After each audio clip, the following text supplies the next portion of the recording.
ಯೇಸು ಪ್ರಭುವಿಗೆ ಇಷ್ಟವಾದ ಯಜ್ಞ ಬಲಿಯಾಗಿದೆ. ಇವತ್ತು ನಾವು ಜಜ್ಜಲ್ಪಟ್ಟಿದ್ದೇವೆ, ಮಾನಸಿಕವಾಗಿ ನೊಂದಿದ್ದೇವೆ, ಬಳಲಿ ಹೋಗಿದ್ದೇವೆ, ನಿತ್ರಾಣರಾಗಿ ಸೋತು ಹೋಗಿದ್ದೇವೆ. ಮುರಿದ ಮನಸ್ಸುಳ್ಳವರಿಗೆ ಪ್ರಭು ಸಮೀಪದಲ್ಲಿ ಆತನು ಅವರ ಮನಸ್ಸಿನ ಗಾಯಗಳನ್ನು ಕಟ್ಟಿ ವಾಸಿ ಮಾಡುವವರಾಗಿದ್ದಾರೆ. ಈಗ ನಮ್ಮ ಸಮೀಪದಲ್ಲಿ ಮಹಾವೈದ್ಯರಲ್ಲಿ ವೈದ್ಯನಾದ ಪ್ರಭು ಯೇಸು, ಯೆಹೋವ ರಾಫ, ಆರೋಗ್ಯದಾಯಕ, ನನ್ನ ಸೌಖ್ಯದಾತ ಯೇಸು ಈಗೋ ಪ್ರಸನ್ನರಾಗಿದ್ದಾರೆ. ಇವತ್ತು ನಮ್ಮ ಮಾನಸಿಕ ರೋಗಗಳನ್ನು, ಮನಸ್ಸಿನ ವೇದನೆಯನ್ನು ಗುಣಪಡಿಸಲು ಪ್ರಭು ಯೇಸು ನಮ್ಮ ಮಧ್ಯದಲ್ಲಿ ಬಂದಿದ್ದಾರೆ. ಯೆರೆಮೀಯನ ಗ್ರಂಥ 30ನೇ ಅಧ್ಯಾಯ ವಚನ 17ರ ಮೇಲ್ಪಟ್ಟು, ಜನರು ನಿನ್ನನ್ನು ಭ್ರಷ್ಟಳು, ಪತಿತಳು ಎಂದು ಜರೆಯುವುದು, ಈ ಜನರು ನಿನ್ನನ್ನು ತಿರಸ್ಕರಿಸುವುದು ನನಗೆ ಕೊಂಚವೂ ಸಹಿಸಲು ಆಗುತ್ತಿಲ್ಲ. ನಾನಾಗಿಯೇ ನಿನ್ನ ಗಾಯಗಳನ್ನು ಕಟ್ಟಿ ನಿನ್ನನ್ನು ಗುಣಪಡಿಸುವೆನು, ನಿನ್ನನ್ನು ಮಹಿಮೆಯ ಪಾತ್ರೆಯಾಗಿ ಮಾರ್ಪಡಿಸುವೆನು, ಮುರಿದ ಅಂಗಗಳನ್ನು ಮತ್ತೆ ನಾನು ಜೋಡಿಸುವೆನು, ಒಡೆದ ಪಾತ್ರೆಯನ್ನು ನಾನು ಸರಿಪಡಿಸುವೆನು ಎಂದು ನುಡಿಯುವ ಪ್ರಭು ಯೇಸು. ಕಣ್ಗಳನ್ನು ಮುಚ್ಚಿ ಎರಡೂ ಕರಗಳನ್ನ ಯೇಸುವಿನೆಡೆಗೆ ಎತ್ತುತ್ತಾ ನಮ್ಮನ್ನು ಸಮರ್ಪಿಸೋಣ. ಮನುಷ್ಯರು ಮುಖವನ್ನು ನೋಡುತ್ತಾರೆ, ಆದರೆ ನಾನು ನಿಮ್ಮ ಅಂತರಂಗವನ್ನು, ಅಂತರಿಂದ್ರಿಯಗಳನ್ನ ನೋಡುವ ದೇವರು. ಆತನ ಕಣ್ಣಿಗೆ ಮರೆಯಾದುದು ಯಾವುದೂ ಇಲ್ಲ. ಕೀರ್ತನೆ 147 ವಚನ 3ರಲ್ಲಿ, ನಾನು ಶರೀರದ ರೋಗಗಳು ಮಾತ್ರವಲ್ಲ, ನಿಮ್ಮ ಮನಸ್ಸಿನ ಗಾಯಗಳನ್ನು ಕಟ್ಟಿ ವಾಸಿ ಮಾಡುವೆನು.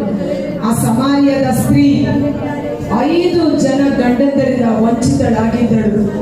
ಅವಳ ಶರೀರ, ಅವಳ ಪ್ರೀತಿ, ಅವಳ ವ್ಯಾಮೋಹ ಎಲ್ಲವನ್ನು ದುರುಪಯೋಗ ಪಡಿಸಿಕೊಂಡರೆ ಹೊರತು ಕೊನೆಯವರೆಗೂ ಗಂಡನಾಗಿ ಪ್ರಾಮಾಣಿಕತೆಯಿಂದ ಯಾರು ಆಕೆಯೊಟ್ಟಿಗೆ ಜೀವಿಸಲಿಲ್ಲ. 5 ಜನ ಗಂಡಂದಿರಿದ್ದರೂ ಸಹ ನೋವಿನಲ್ಲಿ ನರಳಾಡುತ್ತಿದ್ದ ಆ ಸ್ತ್ರೀಯನ್ನ ಪ್ರಭು ಯೇಸು ಸಂಧಿಸಲು ಬಾವಿಯ ಬಳಿ ಕಾದು ಕುಳಿತಿದ್ದರು. ಇಂದು ಪ್ರಭು ಯೇಸು ನಮಗಾಗಿ ಬಂದು ಸಿದ್ಧರಾಗಿದ್ದಾರೆ. ಮಗನೇ, ನಿನ್ನ ಜೀವನವನ್ನು ನನಗೆ ಕೊಡು, ನಿನ್ನ ನೊಂದು ಬೆಂದ, ಜಜ್ಜಲ್ಪಟ್ಟ, ತಿರಸ್ಕರಿಸಲ್ಪಟ್ಟ ಹೃದಯವನ್ನು ನನಗೆ ಕೊಡು, ನಿನ್ನ ಗಾಯಗೊಂಡ ಹೃದಯವನ್ನು ನನಗೆ ಕೊಡು. ಈಗ ನಾನು ಅವುಗಳನ್ನು ಸವರಿ ನನ್ನ ರಕ್ತದಿಂದ ತೊಳೆದು ಶುದ್ಧೀಕರಿಸಿ ಆ ಗಾಯವನ್ನು ಕಟ್ಟಿ ನಾನು ನಿಮ್ಮನ್ನು ಗುಣಪಡಿಸುತ್ತೇನೆ. ಕಣ್ಣುಗಳನ್ನು ಮುಚ್ಚೋಣ. ಕಲ್ವಾರಿ ಶಿಲುಬೆ ಮೇಲೆ ನಮ್ಮ ಸೌಖ್ಯಕ್ಕಾಗಿ ಜಜ್ಜಲ್ಪಟ್ಟ ಶರೀರ, ನಮಗಾಗಿ ಸುರಿಸಲ್ಪಟ್ಟ ಧಾರಾಕಾರವಾದ ರಕ್ತ, ಮುಳ್ಳಿನ ಕಿರೀಟದಿಂದ ಜಡಿಯಲ್ಪಟ್ಟ ಶಿರಸ್ಸು, ಆ ಮುಳ್ಳುಗಳು ಆಳಕ್ಕೆ ಇಳಿದು ಅವರು ಪಟ್ಟ ಪಾಡು ಯಾತನೆ ನಮ್ಮ ಸೌಖ್ಯಕ್ಕಾಗಿ. ನಿನ್ನ ಮನಸ್ಸು ಸ್ವಸ್ಥವಾಗಿದ್ದರೆ ಇಡೀ ಶರೀರ ಆರೋಗ್ಯಕರವಾಗಿರುತ್ತದೆ. ಇವತ್ತು ನಮ್ಮ ಮನಸ್ಸಿನಲ್ಲಿರುವ ದುರಭ್ಯಾಸವನ್ನು ಬಿಡುಗಡೆ ಮಾಡಲು ಪ್ರಭು ಯೇಸುವಿನಿಂದ ಮಾತ್ರ ಸಾಧ್ಯ.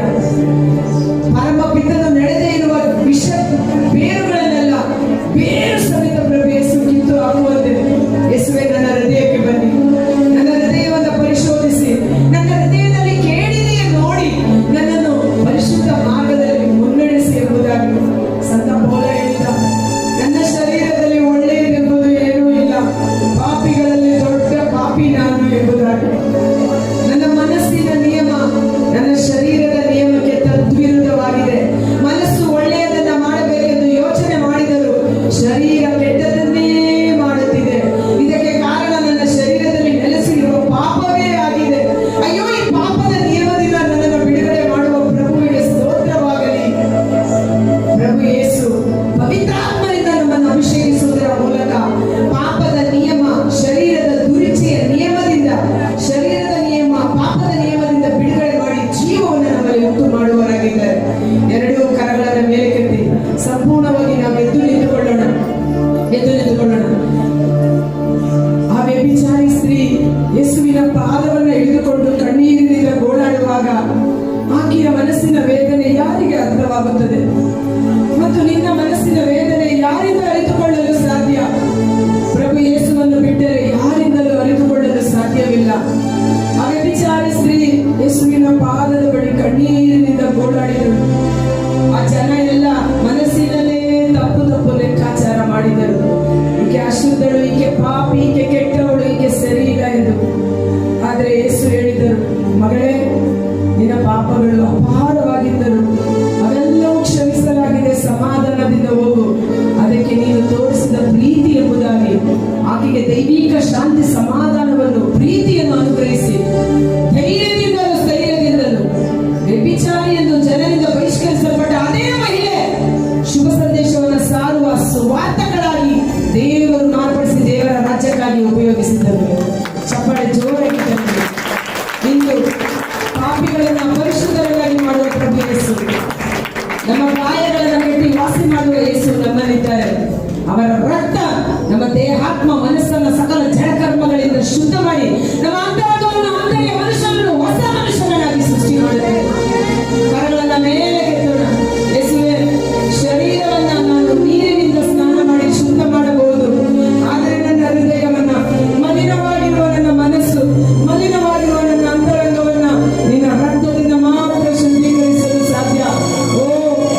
ಯೇಸುವಿಗೆ ಹಾಲೆರೆದು ಪೂಜೆ ಮಾಡಿದವರು ಈ ಸಮೂಹದ ಮಧ್ಯದಲ್ಲಿದ್ದಾರೆ.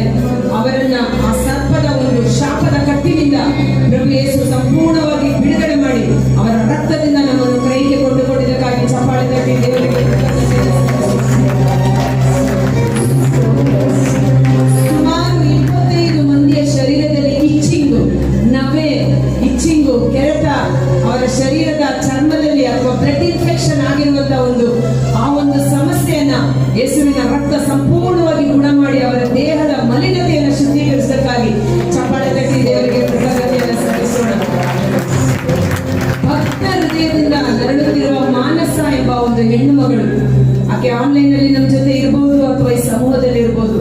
ಕಣ್ಣೀರಿನಿಂದ ಗೋಳಾಡುತ್ತಿರುವ ಮಾನಸ ಎಂಬ ಹೆಸರುಳ್ಳ ಒಬ್ಬ ಹೆಣ್ಣು ಮಗಳನ್ನು ದೇವರು ವಿಶೇಷವಾಗಿ ಅಭಿಷೇಕಿಸಿ ಆಕೆಯನ್ನು ಆಶೀರ್ವದಿಸುತ್ತಿರುವ ದೃಶ್ಯವನ್ನು ದೇವರು ತೋರಿಸುತ್ತಿದ್ದಾರೆ. ಚಪ್ಪಾಳೆ ತಟ್ಟಿ ದೇವರಿಗೆ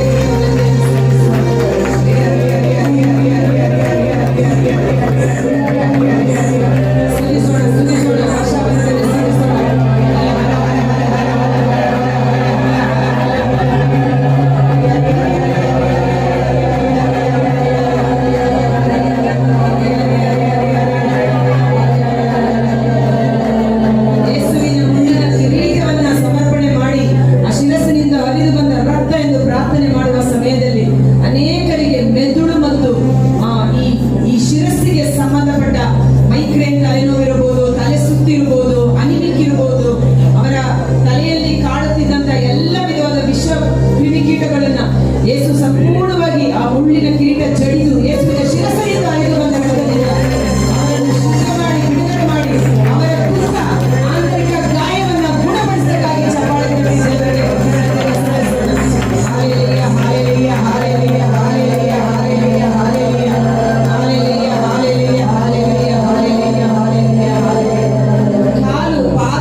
ಶುದ್ಧೀಕರಿಸಲ್ಪಟ್ಟಿದ್ದಾರೆ. ನಮ್ಮ ಮನಸ್ಸು ಯೇಸು ರಕ್ತದಿಂದ ಶುದ್ಧೀಕರಿಸಲ್ಪಟ್ಟಿದೆ. ಶೂನ್ಯ ಮನ ದೆವ್ವದ ತಾಣ. ಒಂದು ದೆವ್ವವನ್ನ ಓಡಿಸಿದಾಗ ಆ ಮನಸ್ಸು, ಆ ಮನೆ ಶುದ್ಧವಾಗಿರುವುದನ್ನು ಕಂಡು ಅದು ಹೋಗಿ ಮತ್ತೆ 7 ದೆವ್ವಗಳನ್ನು ಕರೆದುಕೊಂಡು ಬಂದು ಅಲ್ಲಿ ವಾಸಿಸುತ್ತದೆ ಎಂದು ಪ್ರಭು ಯೇಸು ನುಡಿದರು. ಆದ ಕಾರಣ ಇವತ್ತು ನಮ್ಮ ಮನಸ್ಸನ್ನ ದೇವರು ಶುದ್ಧೀಕರಿಸಿ ದುರಾತ್ಮಗಳಿಂದ ಬಿಡುಗಡೆ ಮಾಡಿರುವ ಸಮಯದಲ್ಲಿ, ಓ ಪರಿಶುದ್ಧಾತ್ಮರೇ, ನನ್ನನ್ನು ಸಂಪೂರ್ಣವಾಗಿ ವಶಪಡಿಸಿಕೊಳ್ಳಿರಿ.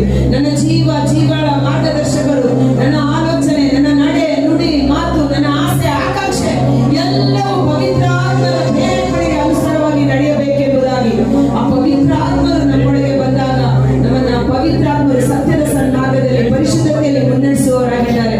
ಆ ಪರಿಶುದ್ಧ ಆತ್ಮರು ನಮ್ಮೊಳಗೆ ವಾಸ ಮಾಡುವವರಾಗಿದ್ದಾರೆ.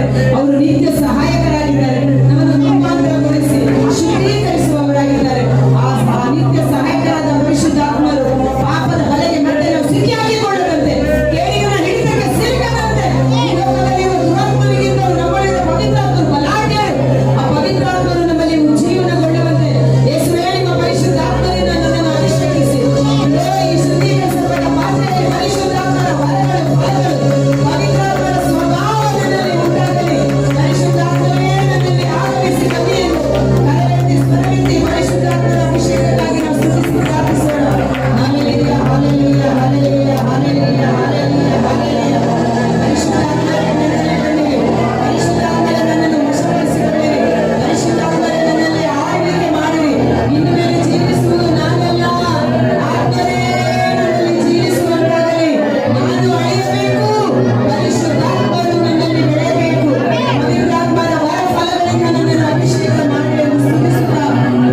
ಸಮಾರ್ಯದ ಸ್ತ್ರೀ ಮನೋವ್ಯಾಧಿಯಿಂದ ನರಳುತ್ತಿದ್ದಳು. ಶಾಂತಿ ಸಮಾಧಾನ ಇಲ್ಲ, ನೆಮ್ಮದಿ ಇಲ್ಲ ಅಲ್ವಾ? ಆಸ್ತಿ ಹಣ ಅಂತಸ್ತಿದ್ರು ನಿಜವಾದ ಪ್ರೀತಿ ಇಲ್ಲ. ಆಕೆಯ ಯೇಸುವಿನೊಟ್ಟಿಗೆ ಎನ್ಕೌಂಟರ್, ಒಂದು ಸಂಧಿಸುವಿಕೆ, ಯೇಸುವನ್ನ ಸಂಧಿಸಿ ಹೀಗೆ ಹಿಂದಿರುಗಿದಾಗ ಅವಳ ಜೀವನ ಹೊಸ ಜೀವನವಾಗಿ ಮಾರ್ಪಾಡಾಗಿದೆ. 12 ವರ್ಷ ರಕ್ತಸ್ರಾವ ಸ್ತ್ರೀ ಯೇಸುವಿನ ಬಟ್ಟೆಯ ಅಂಚನ್ನ ಮುಟ್ಟುವ ತನಕ ಭೀಕರವಾದ ರೋಗಿ, ಬಲಹೀನತೆ. ಹೆಂಗಸರಿಗೆ ಗೊತ್ತು ರಕ್ತಸ್ರಾವವಾಗುವಾಗ ಎಂತ ಒಂದು ಯಾತನೆ ಅಂತ. ಎಷ್ಟೋ ವೈದ್ಯರ ಬಳಿ ಹೋದರು, ಹಣಕಾಸು ವ್ಯಯ ಮಾಡಿದರು, ಆಕೆಯ ರೋಗ ಗುಣವಾಗಲಿಲ್ಲ. ವಿಶ್ವಾಸದಿಂದ ಬಟ್ಟೆ ಅಂಚನ್ನ ಮುಟ್ಟುವ ತನಕ ಅವಳು ಕಠಿಣವಾದ ರೋಗಿ. ಜನ ಎಲ್ಲ ಜರ್ದಿರ್ಬೋದು, ಎಂತ ಪಾಪಿ ಸ್ತ್ರೀ ಇವಳು ಅನ್ನುವ ರೀತಿಯಲ್ಲಿ, ಹೌದಲ್ವಾ? ಎಷ್ಟು ಮಾತ್ರೆ ತಗೊಂಡ್ರು, ಔಷಧಿ ತಗೊಂಡ್ರು, ನೀನ್ ರೋಗ ಗುಣ ಆಗ್ಲಿಲ್ವಲ್ಲ. ಬಟ್ಟೆಯನ್ನ ಮುಟ್ಟೋ ತನಕ ಅವಳು ಭೀಕರವಾದ ರೋಗಿ, ಪಾಪಿ ಸ್ತ್ರೀ. ಬಟ್ಟೆಯ ಅಂಚನ್ನ ಮುಟ್ಟಿ ಹೀಗೆ ತಿರುಗಿದ ಕೂಡಲೇ ಅವಳು ಸಂಪೂರ್ಣ ಸೌಖ್ಯವನ್ನು ಪಡೆದುಕೊಂಡು ಆಶೀರ್ವಾದ ಸಾಕ್ಷಿಯ ಮನೆಯಾಗಿ ಮಾಡ್ತಾರೆ. ಪ್ರತಿಯೊಬ್ಬರು ಯೇಸುವನ್ನ ಸಂಧಿಸಿದ ಪ್ರತಿಯೊಬ್ಬರು. ಇಬ್ಬರು ಶಿಷ್ಯರು ಎಮ್ಮಾವು ಗ್ರಾಮದಲ್ಲಿ ಮನಸ್ಸಿನಲ್ಲಿ ಕಳವಳ, ಏನಾಗುತ್ತದೋ ಭಯ, ಗಾಬರಿ, ಭೀತಿ. ಇವತ್ತು ಸುಮಾರು 28 ಮಂದಿಗೆ ಹತ್ತರ ಇದೆ. ನಾಳೆ ಏನಾಗುತ್ತೋ, ನನ್ನ ಶರೀರದಲ್ಲಿ ಏನಾಗುತ್ತೋ, ಸುಮ್ಮನೆ ಇಲ್ಲ ಸಲ್ಲದ ಭಯ, ಕಳವಳ, ಗಾಬರಿ. ಯೇಸು ಸತ್ತೋದ್ರಲ್ಲ ಅಂತ ಎಮ್ಮಾವು ಗ್ರಾಮದಲ್ಲಿ ಗಾಬರಿ, ಕಳವಳ, ದುಃಖ, ಗೊತ್ತು ಗುರಿ ಇಲ್ಲದೆ ಬರ್ತಾ ಇದ್ರು. ಆದರೆ ಯೇಸು ಅವರ ದಾರಿಯಲ್ಲಿಯೇ ಬಂದು ಅವರನ್ನು ಸಂಧಿಸಿ ಅವರ ಮಧ್ಯದಲ್ಲಿ ನಿಂತುಕೊಂಡ ಕೂಡಲೇ ಅವರ ಹೃದಯ ಬೆಂಕಿಯಂತೆ ಕುತೂಹಲದಿಂದ ಕುದಿಯುವಂತಾಯಿತು. ಯಾವ ಹೃದಯ ಕಳವಳ, ಚಿಂತೆ, ಬೇಸರ, ದುಃಖ, ನಿರಾಸೆ, ಜಿಗುಪ್ಸೆ, ಭಯ, ಭೀತಿಯಿಂದ ತುಂಬಿತ್ತು. ಅವ್ರು ಹೇಳ್ತಾರೆ, ಆತನು ನಮ್ಮೊಟ್ಟಿಗೆ ಬಂದಾಗ, ಆತನು ನಮ್ಮೊಟ್ಟಿಗೆ ಮಾತನಾಡಲು ಪ್ರಾರಂಭಿಸಿದಾಗ ನಮ್ಮ ಹೃದಯ ಬೆಂಕಿಯಿಂದ ಪ್ರಜ್ವಲಿಸುತ್ತಿತ್ತಲ್ಲವೇ, ಕುದಿಯುತ್ತಿತ್ತಲ್ಲವೇ ಎಂದು. ಯೇಸುವಿನ ಒಂದು ಸಂಧಿಸುವಿಕೆ ಅವರ ಹೃದಯದ ಎಲ್ಲ ದುಃಖಗಳನ್ನ, ಕಳವಳವನ್ನ, ಭಯಭೀತಿಯನ್ನ ತೆಗೆದುಹಾಕಿತು. ಈಗ ಸಾಲಾಗಿ